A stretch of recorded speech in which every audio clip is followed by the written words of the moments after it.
Notre invité, Michael Benhamou, bonjour et merci de répondre à France 24. Vous êtes le directeur de l'Institut OPWI, c'est un think tank européen qui vise à renforcer la coopération militaire en Europe. Les Européens, on a vu cette image forte de ces quatre dirigeants, Macron, Keir Starmer, le chancelier allemand et le Premier ministre polonais. Donc à Kiev, ils se ont réclamé un cessez-le-feu pour ouvrir des négociations.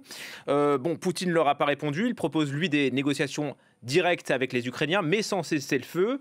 Zelensky dit chiche, je serai à Istanbul jeudi. Est-ce que le président ukrainien a raison? Est-ce qu'il peut en tirer un quelconque bénéfice?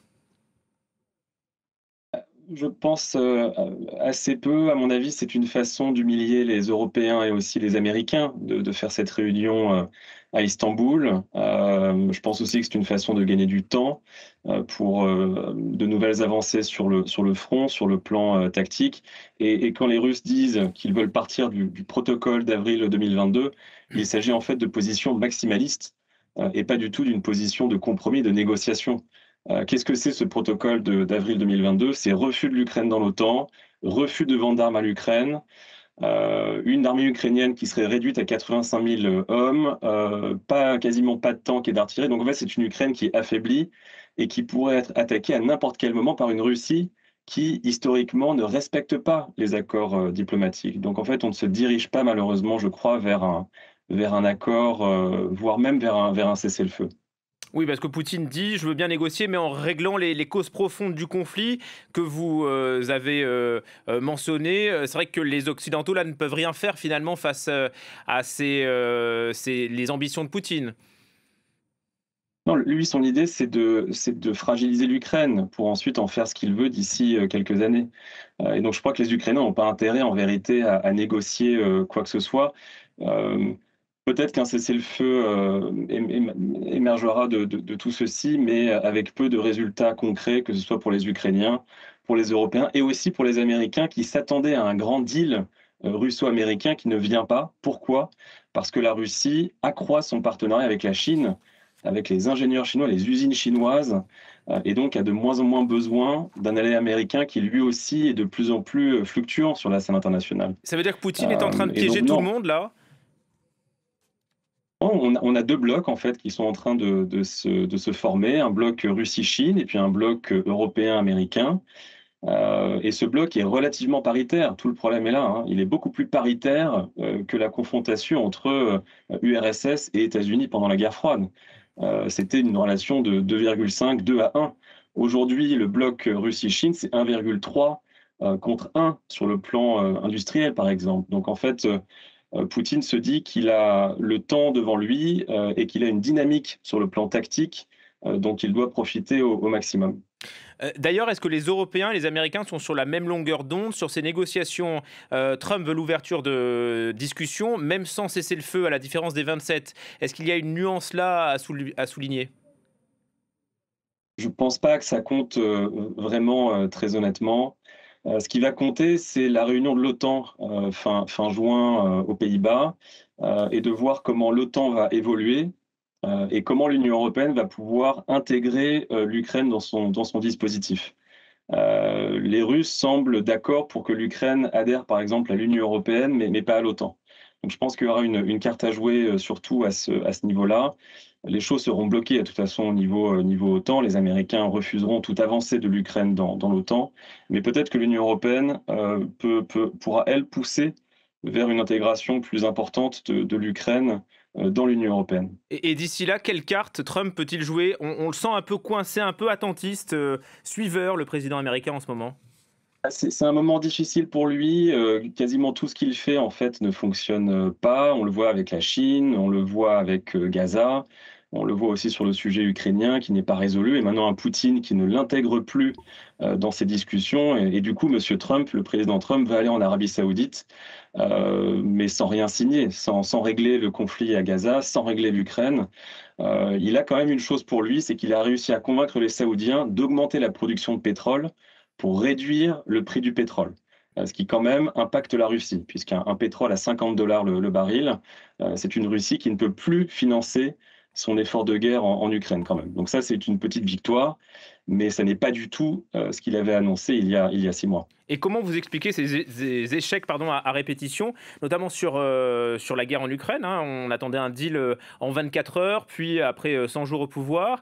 C'est quoi, une méconnaissance des dossiers, de l'histoire russe, de la personnalité de Poutine aussi?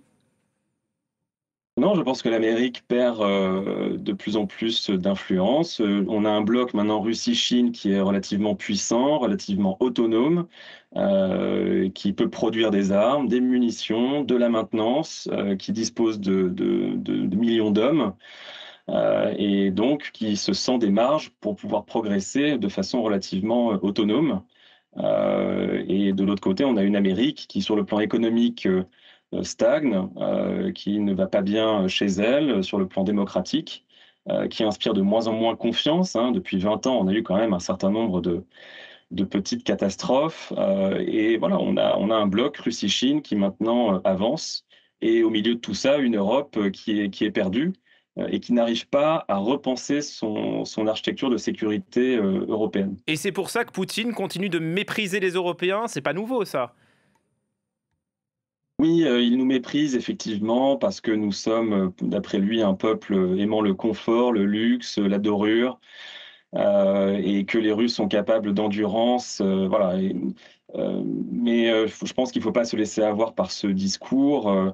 Oui, effectivement, nous, Européens, nous avons une véritable économie, une économie productive, qui ne fait pas que produire de la violence, et de la guerre. Je pense qu'il faut en être fier, mais il faut aussi se rendre compte que nous avons maintenant face à nous, des pays, des organisations extrêmement violentes et qui ont fait de nous, Européens, leurs ennemis.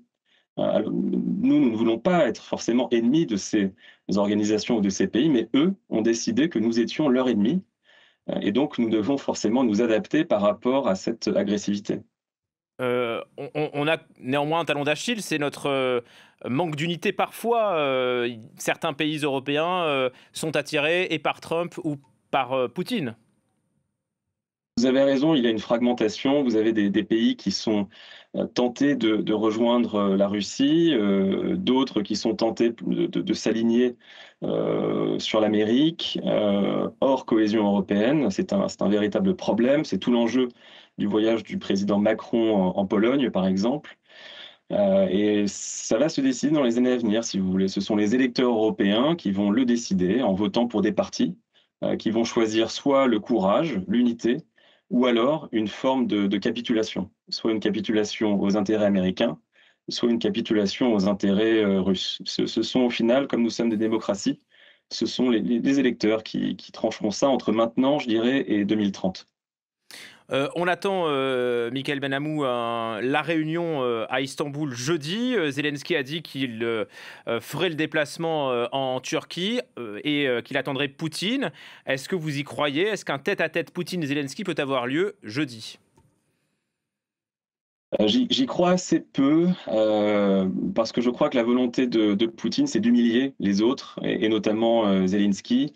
Rencontrer Zelensky, ce serait le rehausser sur la scène internationale, ce serait, un coup de communication incroyable pour, lui.